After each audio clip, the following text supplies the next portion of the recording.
บัญชีธนาคารกรุงไทยเลขที่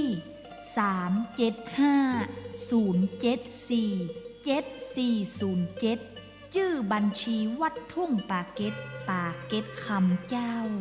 ขอขอบคุณพุทธศาสนิกชนทุกคนทุกท่านที่มีใจศรัทธาร่วมทำบุญในครั้งนี้เจ้า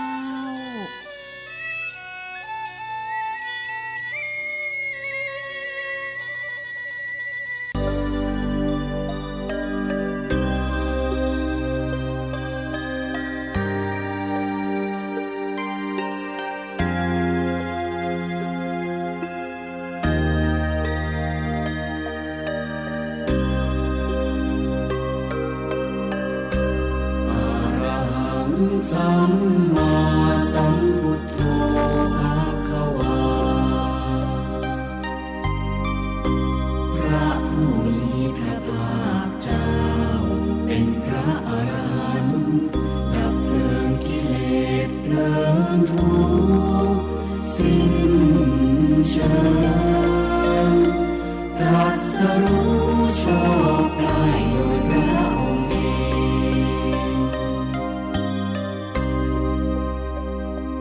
พุทธังภะคะวันตังอะภิวาเทมิ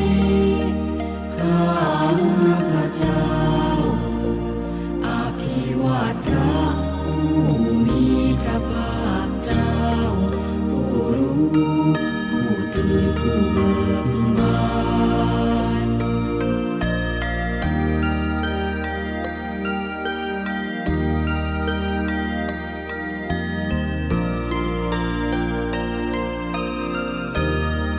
สวากขาโตภะคะวะตาธัมโมพระธรรมเป็นธรรมที่พระผู้มีพระภาคเจ้าตรัสไว้ดีแล้วธัมมังนะมัสสามิข้าพระเจ้านมัสการพระธรรม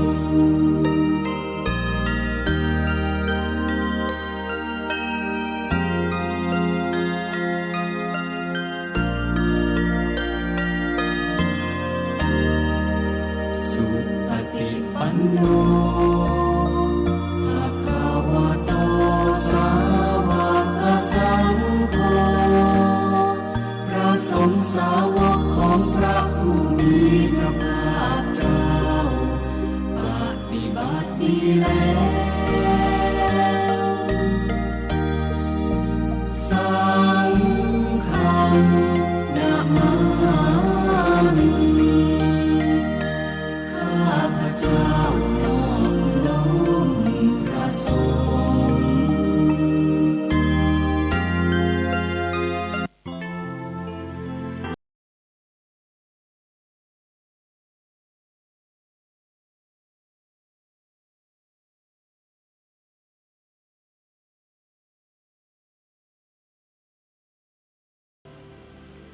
ขอยกมือ10 นิ้วกราบนอบน้อมวันตาน้อมระลึกถึงยังคุณพระพุทธเจ้าผู้สูงล้ำน้อมระลึกถึงยังคุณพระธรรมผู้สูงส่งน้อมระลึกถึงยังคุณพระสงฆ์ผู้ประเสริฐรวมก่อให้เกิดเป็นพระรัตนตรัยอันเป็นที่กราบไหว้สักการะบูชาของหมู่เฮาเจ้าข้าทั้งหลายด้วยเสียงก้าวของข้าพเจ้าและขอถวายความเคารพนอบน้อมไหว้สามายังครูบาอาจารย์พระเถระเจ้าพระภิกษุสงฆ์สามเณรผู้มีความรู้ทั้งหลายถ้ากระผมโดยการที่มองเท่าถึงการในการอู้กันจาในการพลาดพลั้งก็ขอสุมาอภัยว่าณโอกาสนี้ตุยรักขอเจริญพร มายังพ่อออกไปออกศรัทธาอันมีพ่อหมอนแม่หมอนพ่ออุ้ยแม่ป้าโยมพ่อโยมแม่ท่านผู้ฟังผู้มีบุญทุกท่านที่ติดตามรับฟังธรรมะยามดึกทางสถานีวิทยุขึ้นศึกษาพระพุทธศาสนาเพื่อการศึกษาพระพุทธศาสนาและวัฒนธรรม 104.5 เมกะเฮิรตซ์ออกจากห้องส่งวัดป่าหินมาอยู่เป็นกู้เป็นกิมกับโยมพ่อโยมแม่เหมือนทุกคืนวันพุธและตอนเย็นวันพัดและวันศุกร์มาอยู่เป็นประจำโยมพ่อโยมแม่ช่วงนี้อากาศเริ่มจะเข้าสู่ฤดูร้อนวันนี้ก็ได้รับความร้อนเพิ่มขึ้นความอบอุ่นขึ้นบางครั้งบางคราวอาจจะมีฝนก็ว่าได้ฝนเล็กๆน้อยๆก็ทุกสิ่งทุกอย่างมันเป็นอนาคตการเป็นสิ่งที่มันไม่แน่นอนเป็นสิ่งที่เราบ่สามารถที่จะคาดหมายว่าอะไรจะเกิดขึ้นบนโลกใบนี้พ้องสิ่งที่สำคัญที่สุดนั้นก็คืออย่ามีความประมาทนั่นเองโยมพ่อโยมแม่เมื่อเข้าสู่หน้าร้อนมันก็คงจะมีความร้อนเช่นเดียวกันวันนี้เรามาอยู่กับกันประมาณเกือบชั่วโมงนึงอยู่ในกันยามดึกในวันสำคัญทางพระพุทธศาสนาก็คือวันมาฆบูชากับครูบาอาจารย์หลายท่านหลายตนหลายองค์ก็คงจะอู้จ๋าเป็นที่เรียบร้อยเกี่ยวกับวันสำคัญเกี่ยวกับคล้ายกับวันที่พระพุทธองค์นั้นได้แสดงโอวาทปาติโมกข์แก่ภิกษุสงฆ์สาวกที่เป็นภาคิณาสพจำนวน 1,250 รูปในพระสงฆ์สาวกเหล่านั้น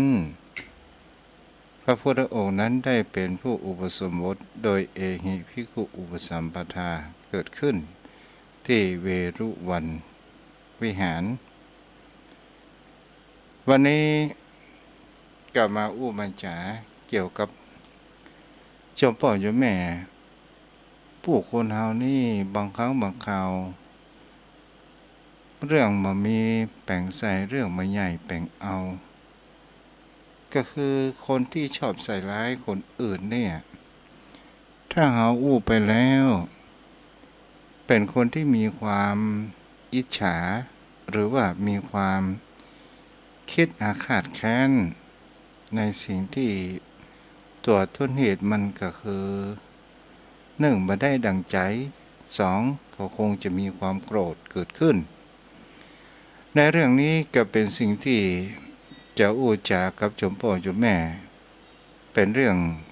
จริงเป็นสิ่งที่เกิดขึ้นแต่ทุกเจ้าจะอู้เป็นภาษาบ้านเฮาภาษาเหนือโยมพ่อโยมแม่มีทุกเจ้าตนหนึ่งถูกใส่ความทุกเจ้าตัวนี้ชื่อว่าจวนและมีอุบาสิกาไม่หญิงคนหนึ่งชื่อว่ามะลิแล้วก็มีตัวละครแห่งตัวหนึ่งเป็นตัวที่ใช้ไฟก็คือลุงมาเอาว่าลุงมานี่ดีกว่าโยมพ่อโยมแม่ก็เป็นสิ่งที่จะหันได้ถ้ากับพบชื่อไทยก็ขออภัยไว้ตัวเด้อ ศรัทธาญาติโยมทั้งหลายเป็นสิ่งที่เราจะหาได้ว่าโรงมานี้ได้มีการที่ใส่ความว่า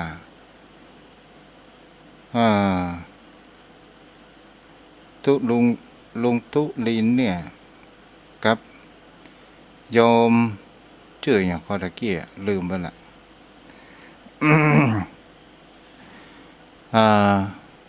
ลงมาตุลุงชื่อลินไม่ยังชื่อเอาคำเอ้ยดีกว่า เนาะชื่อนั้นไปจำชื่อแยกละ โยมพ่อโยมแม่ เรื่องนี้มีอยู่ว่าลุงแม่นี่เป็นคนที่เป็นพ่อไม้เป็นพ่อห้างเมียตายละ แต่มีอายุอยู่ในวัยกลางคน เช่นเดียวกัน แก่ไม่ยอมแก่เมียตายละแล้วบังเอิญคนชื่อเอ้ยซึ่งเป็นสาว แล้วก็มีกันที่มีความสนิทสนมกับทุกเจ้าลุงตั้งแต่ของเขาว่าลุงตุ๊เนาะแล้วก็ลงมานี่ก็เกิดมีความได้ใส่ไฟว่าแล้วก็ได้อุกาชาวบ้านต่างๆนาว่านี่สุหานก็ทุกเจ้าเนี่ยเอ้ยนี่เข้าไปหาทุกเจ้าก็คือเนี่ยเอ้ยนี่ยังเป็นสาวอยู่ประมาณสัก30 ป่ายอยู่เด้อโยมพ่อโยมแม่เนี่ยไปอุปถัมภ์ทุกเจ้าฮะเป็นแฟนทุกเจ้าเป็นเมียทุกเจ้าเหตุการณ์มันมาอย่างอี้โยมพ่อโยมแม่ก็คือว่าตุลุงลินครับคนชื่อเอ้ยนี่เขามีอายุรุ่นราวคราวเดียวกันสัก30 ป่ายแต่ก็มีความสนิทสนมกันในการที่อยู่บ้านใกล้กันนั้นมีความสนิทสนมกันโดยการที่ความฮักเหมือนกับพี่กับน้องเกิดขึ้นแต่บ่ใช่เป็นครอบครัวเดียวกันต่างคนก็ต่างมีเป็นคนข้างบ้านเคยเล่นเคยกันตั้งแต่เป็นละอ่อนก็นับถือกันเหมือนพี่เหมือนน้องเกิดขึ้นแล้วทีนี้ตุลุงดินนี่ก็เป็นคนที่ว่าตอนเป็นหนุ่มนั้นก็มีครอบครัวเช่นเดียวกันคนชื่อเอ้ยนี้ก็มีครอบครัวเช่นเดียวกันมีคนบ่าวต่างบ้านมาอยู่กินกับกันแล้วทีนี้เหตุการณ์มันบักคาดคิดภาคชีวิตของสามีของพี่เอ้ยนี่ไปก่อนพี่เอ้ยนี่โดยการที่ว่าสามีนั้นในการที่อยู่กินกับกันมาได้พอประมาณสัก4-5 ปีบังเอิญวันนั้นฝนมันตกแล้วก็ไปแปลงเสาทีวีนี่เสาทีวีที่เฮาหมุนหาขึ้นสมัยตะก่อนที่มันสูงโด่งกว่าจะหันภาพชัดเจนอย่างดีแล้วบังเอิญวันนั้นเนี่ยฝนมันก็ตกแล้วทีนี้ไฟมาลงกาวก็ด้วยการที่สามีของพี่เอ้ยนี่เป็นคนที่มาได้สังเกตก็ได้ไปกำเล็กแป๊บแล้วก็ไฟดูดตายไปศรัทธาญาติโยมทั้งหลายก็เลยเป็นเพิ่นฮ้องว่าผัวตายเป็นแม่ห้างเนาะเป็นเพิ่นฮ้องว่าเป็นแม่ไม้เป็นแม่ไม้ไปแล้วทีนี้ตุลุงดินนั้นก็อยู่กับภรรยานั้นก็หนีไปทำการทำงานที่อยู่กรุงเทพและทีนี้บัดจ้างเนี่ยอย่างใดก็เลยไปบวชหลังจาก ไปบวชที่ทดแทนพระคุณของแม่ตอนแรกๆนั้นแม่ก็ได้ทำอาหารกันกินส่งไปทำบุญใส่บาตรบางครั้งก็ใส่บิณโตไปถวายตุลุงดินซึ่งตุลุงดินนี้บ่ได้เป็นเจ้าอาวาสเป็นรองเจ้าอาวาสทีนี้ศรัทธาญาติโยมทั้งหลายลุงมากับเมียตายแต่เป็นคนที่ห่างกันกับพี่เอ้ยอยู่พอสมควรก็คือเป็นคนเฒ่านะโยมพ่อโยมแม่และเป็นคนเฒ่าแต่มีตัณหาก็จ้องมองกับพี่เรนนี้อยู่เป็นประจำบางครั้งบางคราวก็มีการหยอกล้อกันเกิดขึ้นแต่ทีนี้เนี่ยพี่เอ้ยเป็นคนที่บ่ชอบนับถือเหมือนกับเป็นลุงแต่บ่ชอบแต่ลุงลินฮักจะเอามาเป็นเมีย ก็เลยบางครั้งบางคราวก็เลยพูดจาถามความจริงเกิดขึ้นลุงดินก็ได้ถามลุงดินก็บอกว่าที่แน่ๆเนี่ย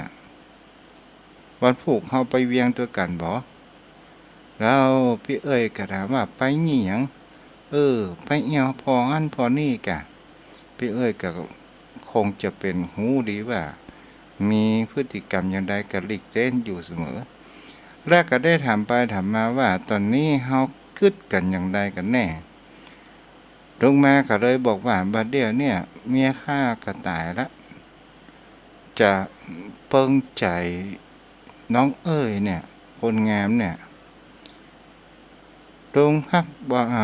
รักจริงหวังแต่งไอ้ฮักจริงหวังแต่งจะอยู่บ้านไอ้ก็ได้ไอ้จะจูบ้านน้องก็ได้โอ้จะเลี้ยงมาฮื้ออยากเจ้าอมพ่อเจ้าแม่ก็เป็นสิ่งที่เราจะหันได้ว่าคนเฮาเขาได้ไอ้หยังมันก็พยายามที่อยากจะได้อยากจะเอามาเป็นของตัวเองแต่พี่เอ้ยนี่ก็บ่เล่นตัวแต่บังเอิญเป็นคนที่หลังจากที่ก่อนที่แม่ของทุกเจ้าจะตายแม่ทุกเจ้าบอกว่าฝากทุกเจ้าไว้ตัวเด้อในฐานะแห่งความเป็นเพื่อนกันเกิดขึ้นตั้งแต่เป็นละอ่อนและทีนี้ทุกเจ้ามาบิณฑบาตพี่เอ้ยก็ได้ทำบุญใส่บาตรอยู่เสมอมาแล้วก็เพิ่นเฮาว่าบางวันก็ได้เมื่อ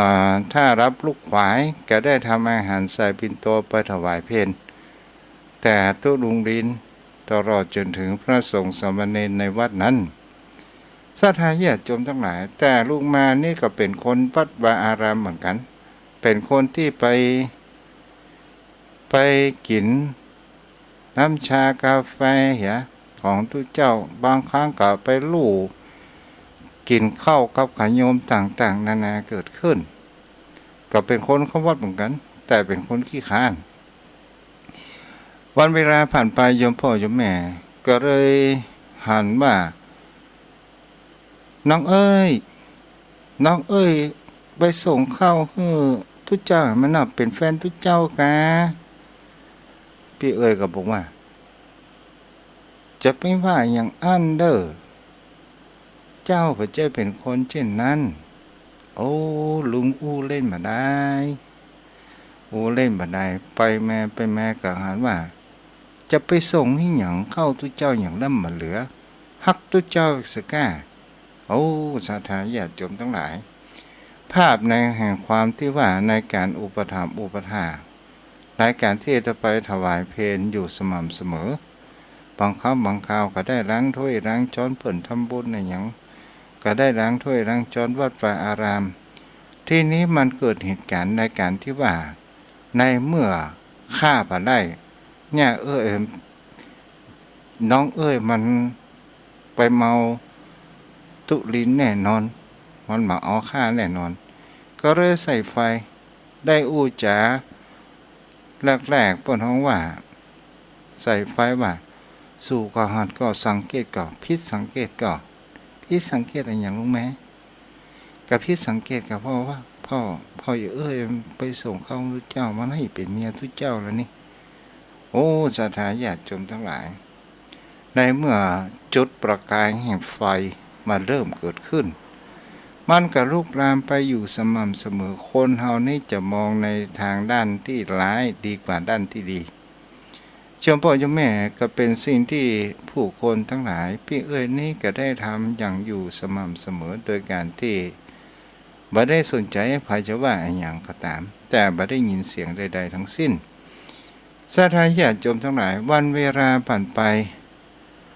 ลมปากของคนมันกระทบไปมันก็ยังมีความจิตใจทำให้อ่อนไหวได้เหมือนกับน้ำหยดลงหินทุกวันหินยังกร่อน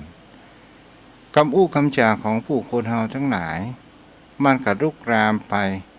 จนละอ่อนก็ยังหูว่าก็เลยถามละอ่อนที่ปากบดปากใหม่ถามว่าพี่เอ้ยนี่หยังอีน้อง เขาว่าพี่เอ้ยเป็นเมียทุเจ้าแต่กะฮะไผว่าโอ้คนใหญ่ว่าเขาอู้กันทึ่งๆกับปั้นกับจองโอ้พี่เอ้ยก็ได้เอาความนี้ไปอู้จ๋ากับตุลุงดินเกิดขึ้นตุลุงดินก็ได้พบว่าสืบหาเราเรื่องว่าต้นต่อมันมาจากที่ไหนเอาไปเอามาก็เกิดความสงสัยเกิดมาที่โรงมานี่เอง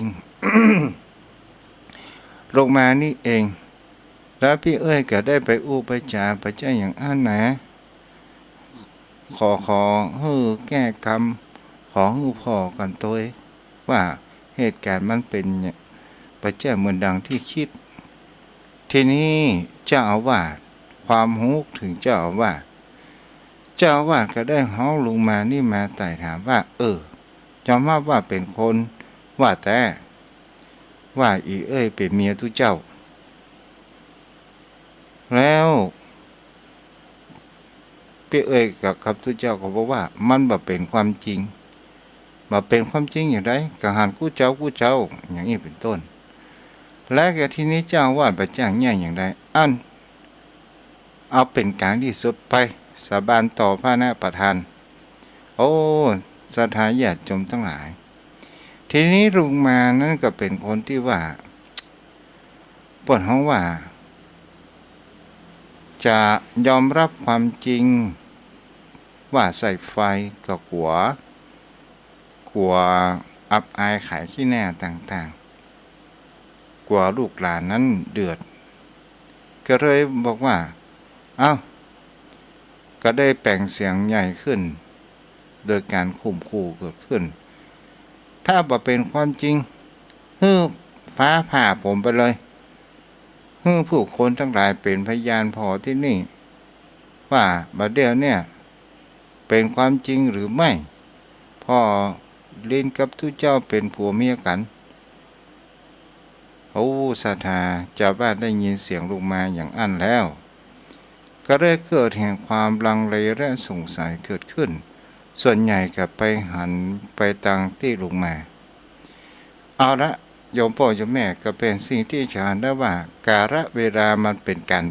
พิสูจน์ของผู้คนเฮานั่นเองและการกระทำก็คือกรรมดีก็จะได้ผลดีชั่วก็ได้ผลชั่วมันจะแจ้จะเวยมันก็ขึ้นอยู่แห่งกรรมนั้นเองวันเวลาผ่านไปสถาญาติโยมทั้งหลายผู้คนเฮาจะว่าอย่างใดก็ตามถึงเฮามีความปกรอกมีความจู้หลอกลวงคนอื่นแต่เฮาบ่สามารถที่จะหลอกลวงจิตใจของเฮานั้นได้ลงมานี่ปีแรกเวลาฟ้าฝนมืดครึ้มก็เริ่มจะเข้าบ้านเข้าจองบางคนบางท่านลงมาฟังโดนเข้าบ้านเข้าจองอีหยังก็บอกว่ากำเดียข้ากลัวเป็นวัดเกิดขึ้นศรัทธาญาติโยมทั้งหลายปีแรกนั้นบ่เป็นอย่างพอวันเวลาผ่านมาปีที่2มีลมพายุเข้ามาลงมาก็จะมาปิดหน้าต่างบังเอิญฟ้าแลบแพรบเข้าไปผ่าลงมานั้นตายไปศรัทธาญาติโยมทั้งหลายผู้คนทั้งหลายก็หันว่าลงมาแต่ก่อนมันสาบานว่าถ้าว่าข้าใส่ร้ายฟ้าผ่าเกิดขึ้นตัวของข้าโดนตายโดยฟ้าผ่าเกิดขึ้นนี่แหละโยมพ่อโยมแม่เพราะว่าอะไรอย่างเพราะว่าความอิจฉาในที่ว่าไม่ยิงบ่เล่นตัวก็จะไปเล่นตัวอย่างไร1คนเท่า1กำลังสาวห่างกันเป็น2รอบเลยเนาะเนี่ยแหละโยมพ่อโยมแม่ก็เป็นสิ่งที่เราจะเห็นได้ว่านี่ก็คือผลแห่งกรรมผลแห่งการกระทำที่มันเกิดขึ้นฉะนั้นเนี่ยก็เป็นสิ่งที่ผู้คนเราทั้งหลายก็ระมัดระวังในการคำสาบทสาบานและก็เป็นสิ่งที่คนเรานั้นระมัดระวังการเกิดขึ้นโยมพ่อโยมแม่วันนี้จะมา กติธรรมธรรมะให้โยมพ่อโยมแม่นั้นได้รับฟังเล็กๆน้อยๆและจะทำให้เฮานั้นได้เข้าใจในหลักธรรมกันแต่กี้ก็คือเป็นกติธรรมเด้อโยมพ่อโยมแม่ถ้าเฮาเป็นคนที่ชอบใส่ไฟใส่ร้ายคนอื่นก็ขอให้ลดละอย่าเพราะว่าผลแห่งการกระทำนั้นเป็นสิ่งที่ผู้คนเฮานั้นถึงเปิ้นบ่ฮู้แต่จิตใจของเฮารู้นั่นเองวันนี้มาอู้ถึงเกี่ยวกับหลักธรรมว่าเฮาจะแก้ตัวเองอยู่ที่ตัวของเฮาเองคนเฮาส่วนใหญ่นั้นโยมพ่อโยมแม่เป็นคนที่ไม่ยอมรับความจริงในสิ่งที่เกิดขึ้นในชีวิตและคนเฮานั้นชอบโทษหันโทษนี่ว่ามันเป็นอย่างนั้นอย่างนี้เป็นเพราะอีนั้นเพราะอีนี้และที่จริงเองแล้วก็เป็นสิ่งที่ผู้คนเฮาทั้งหลายแต่ที่จริงเฮาก็เป็นส่วนหนึ่งเป็นต้นเหตุส่วนหนึ่งที่ทำให้เกิดแห่งคำว่าเป็นต้นเรื่องเกิดขึ้นบางสิ่งบางอย่างโยมพ่อโยมแม่อย่างเช่นลูกหลานที่มีความดื้อรั้นบ่ฟังคำสอนคำสั่งบางครั้งบางคราวกับโยมพ่อโยมแม่เฮาก็บ่ได้สังเกตตนตัวของเฮาเองว่าลูกเป็นเหตุนี้เพราะฉะไหนเป็นเพราะเฮาบ่สอนกะเป็นหรือว่าเป็นเพราะว่าเฮาเอาใจเกินไปกะหรือว่าเป็นเพราะว่าเฮาย่อยเกินไปกะนี้ต่างหากเป็นสิ่งที่เฮาจะเห็นได้ว่าถ้าเฮาเป็นคนที่ว่าแก้ไขจิตใจของตนตัวของเฮาเองและเฮาก็ฮู้สังเกตและพิจารณากันไปว่าอ๋อเขาบอกว่าเฮาย่อยเฮาก็หยุดเถอะโยมพ่อโยมแม่เฮาก็บ่ต้องย่อยแต่ถ้าว่าเฮาบางครั้งบางสิ่งบางอย่างว่าในการที่ว่า ลูกไปเราเรียนหนังสือลูกหลานไปเรียนหนังสือบางครั้งก็มีความคิดในใจไปต่างๆนานาว่าลูกทำไมได้เกรดต่ำอย่างอั้นอย่างอี้ไปต่างๆนานาก็เพราะว่าลูกนั้นบ่ไปหรือว่าลูกบางครั้งบางคราวเกิดมีความกลัวสอบบ่ได้ก็เฮาก็ต้องสอนลูกเพราะว่าต้องอ่านหนังสือถึงจะสอบได้บ่ต้องมีความกลัวเกิดขึ้น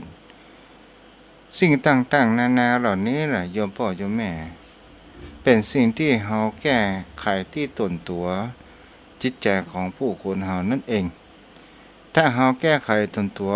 ของเฮาแล้วคนอยู่ใต้อนัตหรือว่าคนจะเป็นลูกเป็นหลานหรือว่าเป็นคนทำการทำงานอะไรอย่างก็ตามก็จะหันมาทางทิศในการประพฤติของเหมือนกับตนตัวของเฮานั่นเองเหตุการณ์เช่นนี้เนี่ยโยมพ่อโยมแม่อย่างเช่นข่าวได้ฟังข่าวพ่อข่าวแต่เจ้า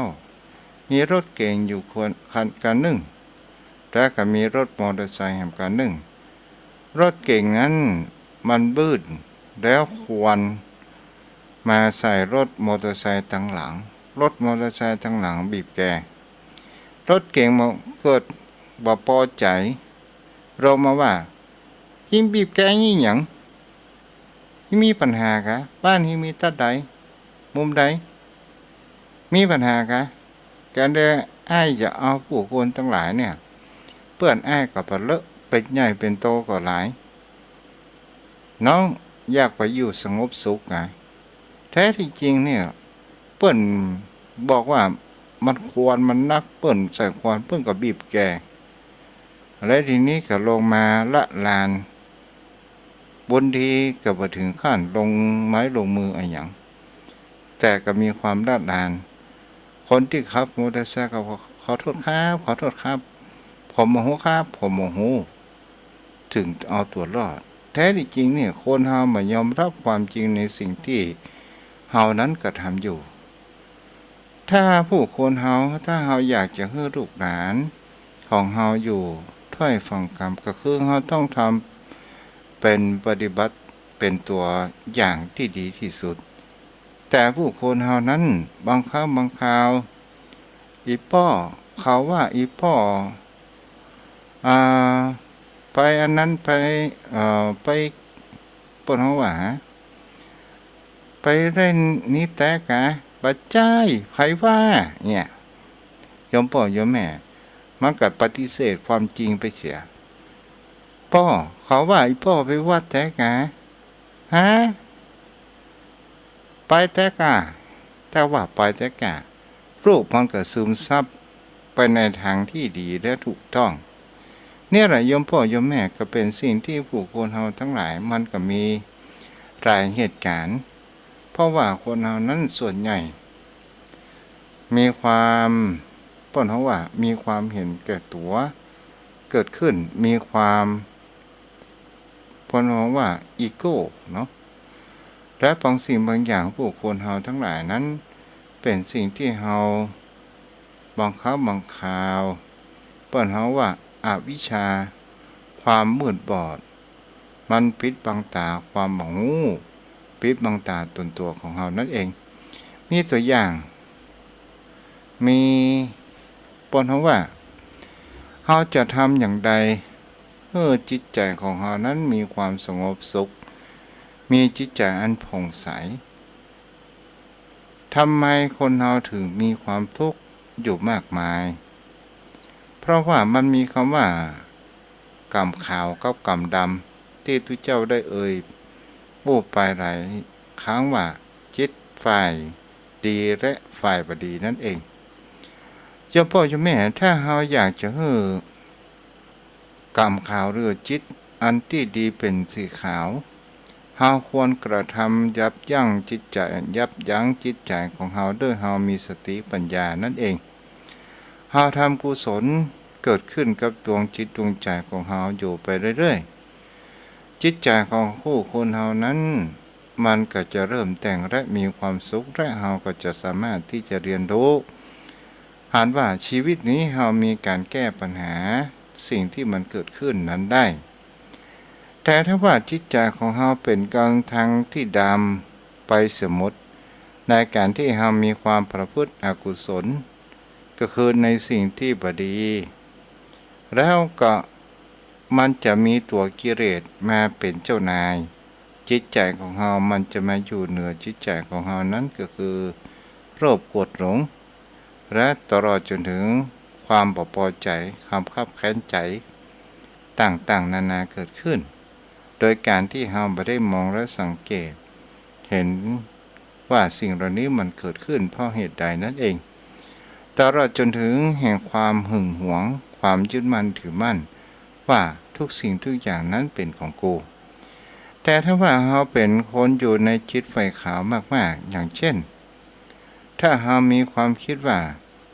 อะไรอย่างก็ตามถ้ามันเป็นของเฮาถึงมันจะอยู่ไปฟ้าหรือใต้พิภพก็ตามมันก็จะถึงเป็นของเฮาอยู่สักวันหนึ่งสิ่งที่มันบ่ใช่ของเฮาถึงมันอยู่ใกล้ตัวของเฮาอย่างใดก็ตามมันก็จะต้องพากจากเฮาวันหนึ่งเกิดขึ้นเนื่องจากโยมพ่อโยมแม่ถ้าเฮามาคิดในสิ่งนี้เนี่ยมันก็จะเป็นกรรมไฟขาวและทำให้จิตใจของเฮานั้นมีความผ่องใสนั้นเกิดขึ้นแต่ถ้าว่าเฮามีกรรมไฟดำเกิดขึ้นในความยึดมั่นคนนี้มาหยามศักดิ์ศรีเป็นจู้กับเมียกูจะไปฆ่าตึงผัวตึงจู้ไปฆ่าจู้ตึงเมียฆ่าขว้างหมดเสียอีน่ะเนี่ยแหละโยมพ่อโยมแม่นั่นก็คือหมายถึงว่า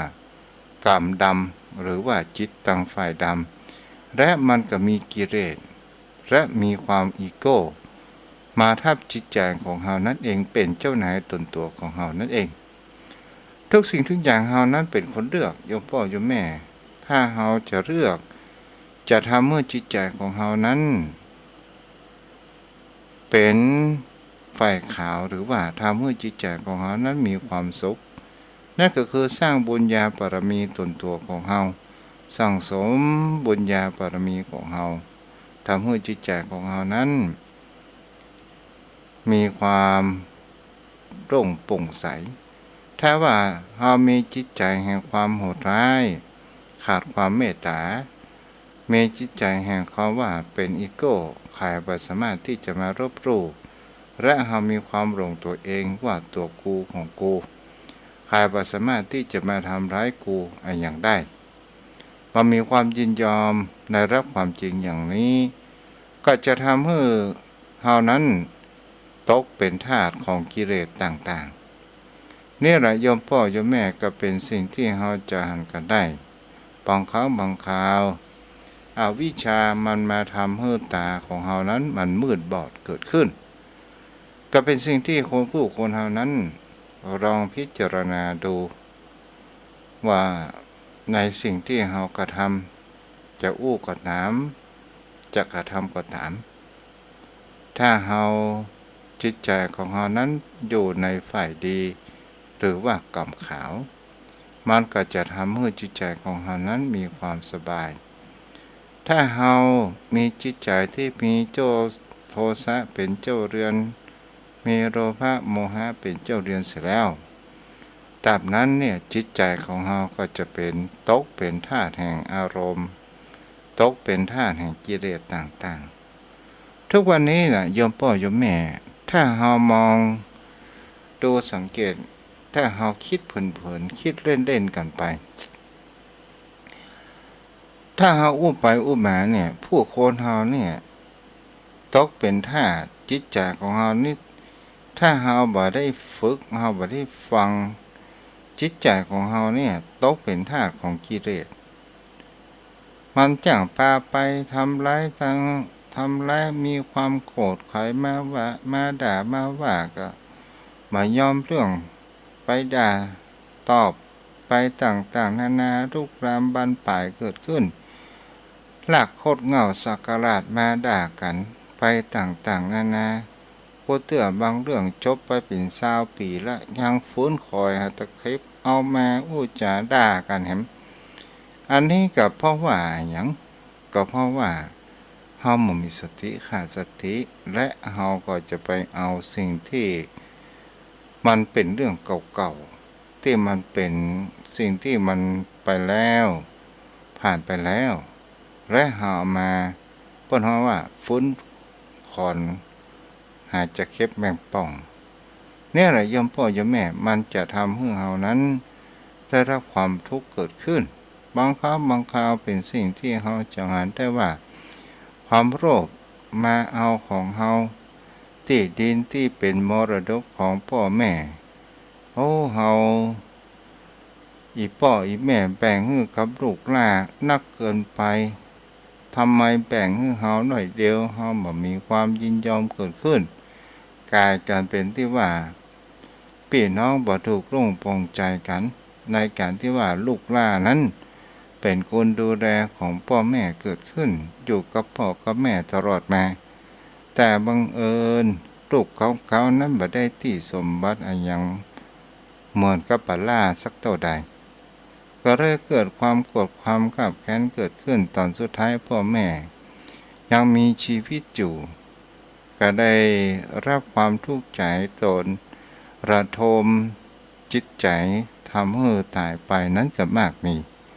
ก็เพราะความโลภแต่ถ้าว่าผู้คนเฮานั้นคิดว่า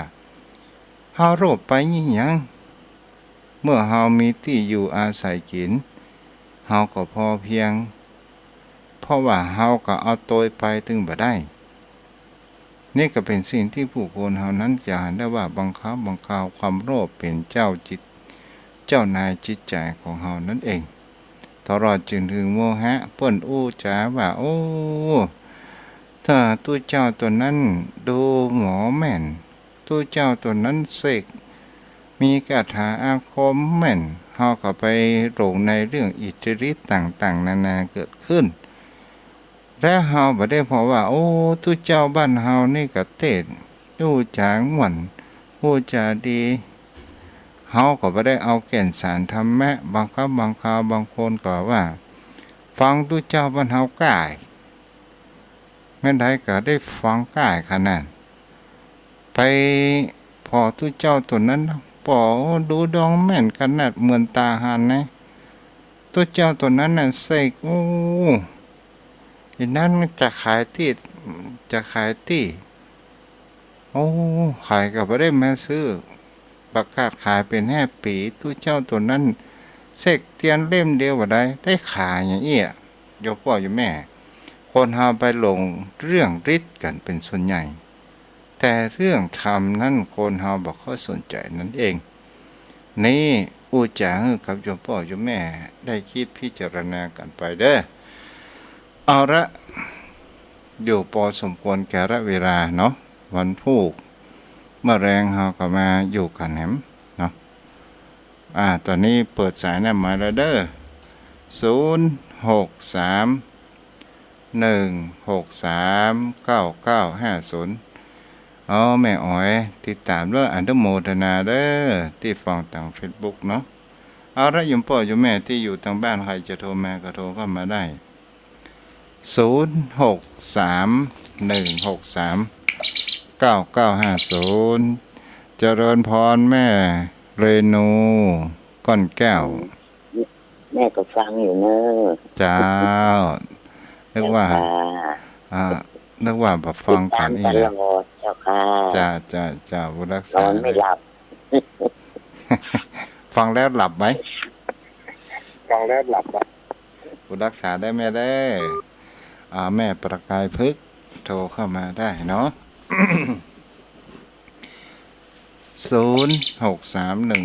163 เจริญพรไอ้แสกเจ้าฟังอยู่ไหมเจ้าตอนนี้ฮ้อนเนาะฮ้อนวันนี้ฮ้อนเจ้าฮ้อนขับเปิดพัดลมไหมเจ้าเปิดพัดลมนะเจ้าแอบน้ำอุ่นอยู่นะมันร่างกายเฮามันสัมผัสน้ำอุ่นมาแล้วดูเราจะเปลี่ยนแปลงไม่ได้ต้องเปลี่ยนละเมื่อยทันทีอ่ะเจ้าผู้รักษาได้แม่เด้อเจ้าเป็นกำลังใจเจ้าโทรเข้ามาได้063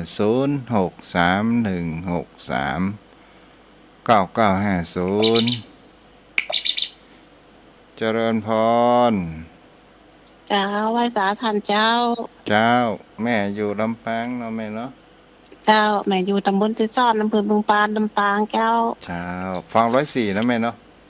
เจ้าแม่ฟัง104เจ้า104ไม่มันข้ามดอยกันฮะแม่ข้ามกะเมื่อคืนนี่ถ้าแล้วนอนรับนี่ฟังในชุดคืนน่ะเจ้าถึงมาเจ้าพุ่นแม่อย่างก็เนี่ยเรื่องรุ่นปะละแม่คำนวณเจ้าคำนวณเนาะวันนี้ก็จดหน่อยเจ้ากันเดี๋ยวบันทึกชื่อไว้แล้วเนาะจ้าบทรักษาแต่รับปางฮ้อนก่อนวันนี้ฮ้อนเจ้าหัวค่ำเปิดพัดลมมาแม่นล่ะมาเร็วนึงก็ยังมันหนาวไทยจะบ่หนาวค่ะฝนจะตกเนาะแม่นล่ะเจ้าวันก่อนคืนตกแล้วจ้ะแม่นเอาละก็ไปตามสารเด้อเจ้าผู้รักษาเด้อ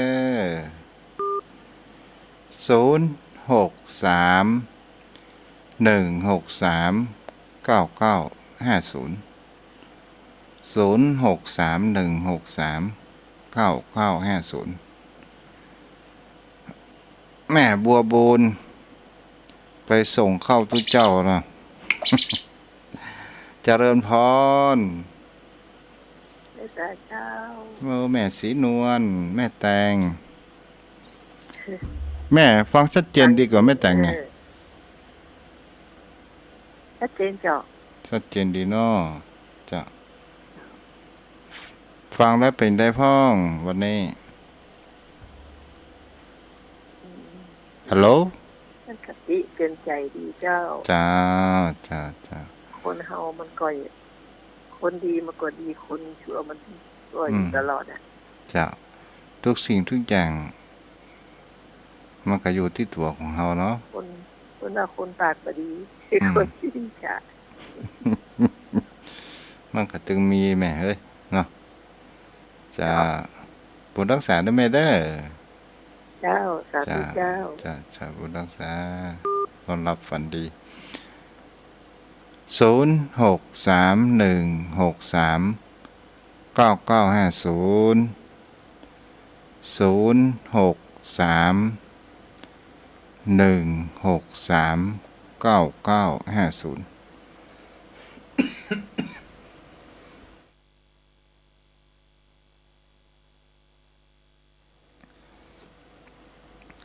มามีภายป้อนานกระโทรเข้ามาได้เด้อแม่บัวบุญให้รับละแม่แดงให้รับละเนาะ0631639950เจริญพรเจ้า เจ้าแม่อยู่ไหน เนี่ยไกลอยู่ใกล้ๆนี่นะ อ๋อ อยู่ใกล้ๆกับวัดสักเตื้อมีไปวิส่ง โอ้จะไม่เป็นไรเนาะ ให้ไปวัดก็มีไปส่งมีอยู่โดยเนาะ โอ้เนี่ยจ้ะ นะอุ้ยอยากมันมีใครสองไม่ลูกอ่ะแล้วก็ละอ่อนนี่เขาไปถ้าไปขายครัวกู้วันกะก็เอาไปกาดพวกอ่ะไปขัดกลางวันน่ะสาวไปถ้าไปวัดจวนไปก็บ่ไปว่าโอ้อย่างนั้นน้ำเหลือเนาะเป็นอย่างแม่เอ้ยฟังทุกเจ้าเอาปอละเย็นมาเห็นวัดเลยอ่ะวันถึงได้ไปนั่นเนาะจ้ะวันถึงได้ไปสักวันนะจ้ะพุทธรักษาได้ไหมเด้อเจ้าสาธุด้วยเจ้ารักษาเจ้า0631639950แม่จันทอยเจ้าแม่เจริญพรมาจิกาเจ้าพระครูโอ้บ่ได้ยินเสียงแม่จันดีจัดเหมือนเด้อยายพรเนี่ยยายพรกะโอ้ยายพรสั่งกับแป้งอ่ะเจ้าโอ้เจ้าดีแกนึกว่าแบบฟังกันนี่นะฟังกับตุลุงยองนี่นะจึงตุลุงยองจึงถ้ามาหาด้วยเสียจ้ารับกี่โมงเนี่ยยายพรเนี่ยเกิดรับนี่มาเด็กอาทิตย์ปวดเดือดคืนอ่ะเจอทำมาใครเขียดเลยอ่านนะกันจ้ะดีละแม่เจ้าฟังธรรมะละเขียดไงจ้ะน้องแดงอย่างนี้เป็นรอพระเจ้าอ่ะพระเจ้าปีโลกอ่ะที่เช้าเนี่ยจ้าบุญรักษาเด้อยายพรเด้อเจ้านมัสการเจ้า100เด้อยายพรพระครูก็100เหมือนกันนะฮะ100แข็งแรงนี่เอากะถ้า100นี่มีแก้ไขหยาดนี่บ่เอาเด้อจ้าบุญรักษายายพรแม่บัวบุญมาแล้วป้อนันสัญญาณโทรเข้ามาแม่บัวบุญโทรปัดตันตันละเนาะเว้ยเหมือนกันเด้อไม่สาเจ้าแม่รับไปเตะเฮ้ยแม่ฟังอย่าเจ้าไม่ลุกเจ้าไปว่าแม่รับไปเตะลูกดีละกำลังฟังอันเรื่องป้นานลิ้นอะไรอย่างน่ะกะโอ้รับมิ่งรับไปเหรอแม่สมัยแม่ป้อละอ่อนไปใหม่ๆนี่มีคนแม่ใหม่ป้องแม่ก็ค่ะแม่สนใจไม่ได้ก็ให้อ่ะแม่ถึงไปสนใจแม่ถึงเมาไหนะมิ่งมันถึงมิ่งถึงบอกปู่ตังไปซาคนน่ะแม่ว่าจากนี้ไม่ขออยากกับลุงแม่เนี่ยบ่เนาะนะแม่คิดว่าโอ้มิ่งรับไปแต่ว่ะแต่เจ้ามันลูกเจ้าไปวัดอย่า ว่าเสียงตู้เจ้านี่เป็นยาขนาดวิเศษเลยนี่มีตู้เนี่ยเป็นกำลังใจแม่เขาประเดี๋ยวเนี่ยแม่นมันสนิทหรือเปิ้นกับตู้เนี่ยมันใกล้กันหรอแม่นเอานะมันไกลเหรอเขายังแควมันใกล้กันน่ะจ้าแม่นสเตอร์นะเจ้าจ้าผู้รักษาได้แม่เด้อเจ้านอนรับต่อแม่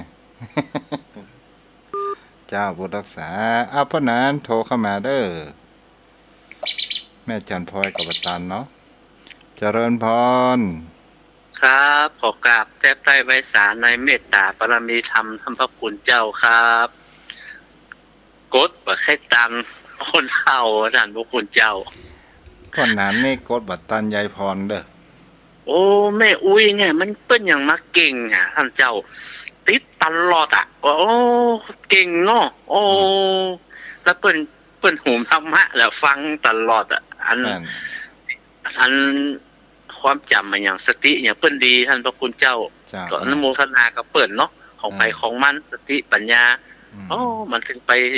ตามเรื่องตามการมาท่านเจ้าจ้านี่ก็คนประเภทที่ว่าชอบแป่งกรรมใส่คนอื่นเนี่ยมนุษย์คนเฮาผมมันก็เยอะแยะท่านเจ้าเฮ้ยมันก็ซับซ้อนอุลมานก็เยอะมีก็ครับวัดบ้านใดเมืองใดก็มีเหมือนกันโม้เลยครับมันคนที่ดีก็มีคนบ่ดีก็มีมันก็สูญกันนะท่านพระคุณเจ้าคนที่อิจฉาอย่างนี้เนาะมันจึงมีสปะในโลกมนุษย์คนเฮานะท่านเจ้าที่ดีก็มีที่หายก็มีนะกินได้ก็มีกินบ่ได้ก็มีนะท่านพระคุณเจ้าเปิงตอนที่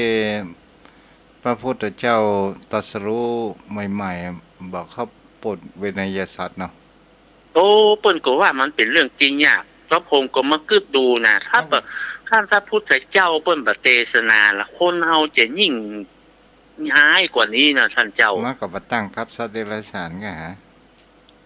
ท่านพระคุณเจ้าพอมาเทียบดูคนเฮาเนี่ยเหมือนสัตว์ทุกอย่างมันจะแตกต่างกันครับคุณธรรมด้านนะท่านพระคุณเจ้านอกนั้นเหมือนเดียวกันหมดมีจิตสำนึกหรือไม่เนาะครับถ้าบ่มีจิตสำนึกอย่างน้อยก็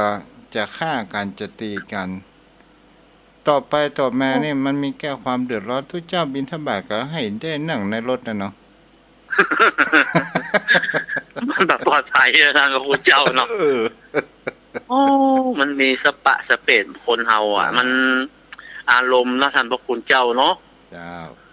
ที่เปิ้นมีศีลที่ทำแท้ก็ดีท่านเจ้าเอาปะนะวันตะอี้ก็เริ่มแม่จันพลอยกระโทรเหมือนกันขอกราบไหว้ศาลนะครับท่านเจ้าไหว้ศาลครั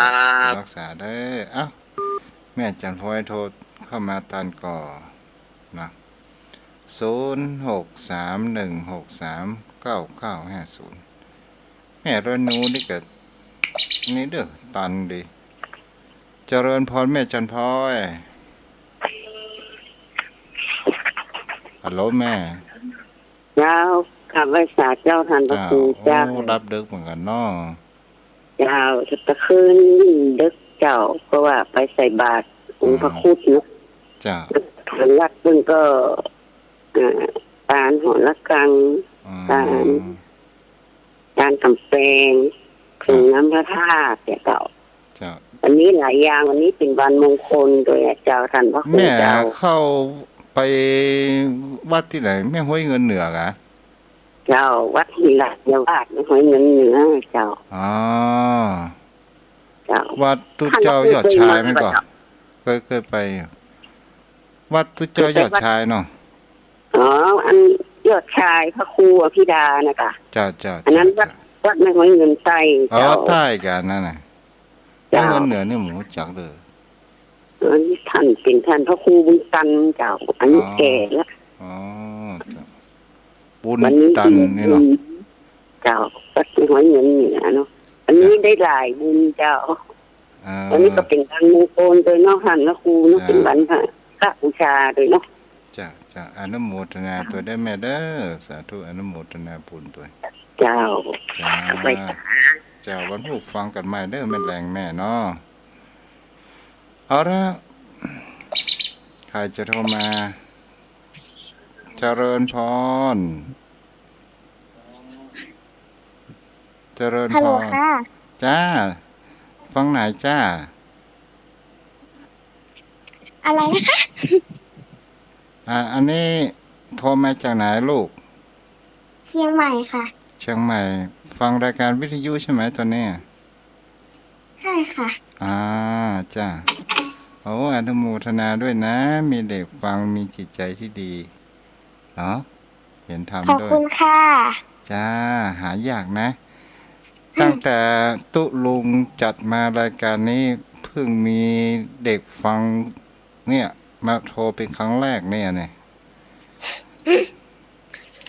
มีเป็นบุญกุศลฟังตลอดนะ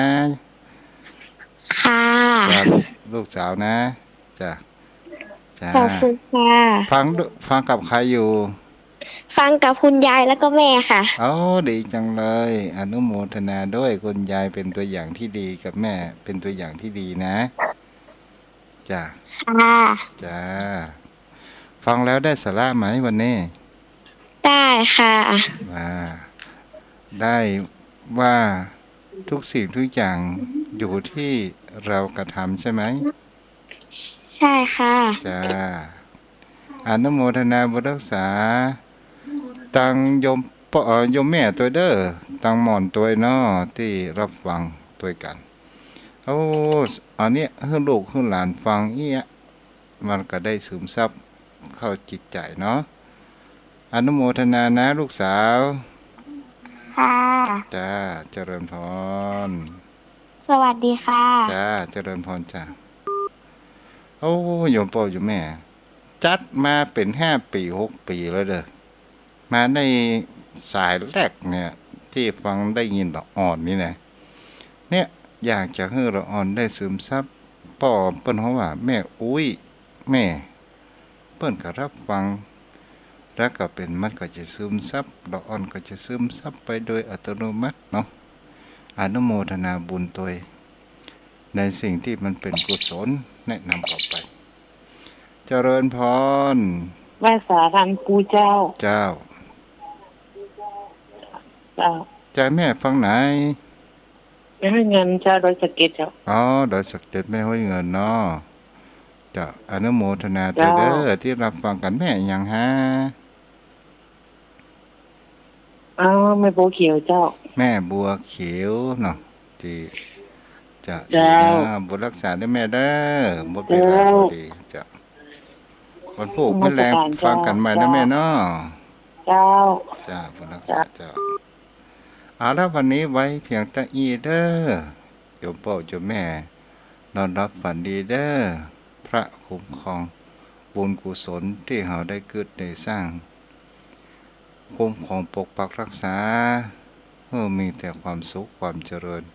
เหมือนกันเจ้าผู้ทุกคนขอเจริญพร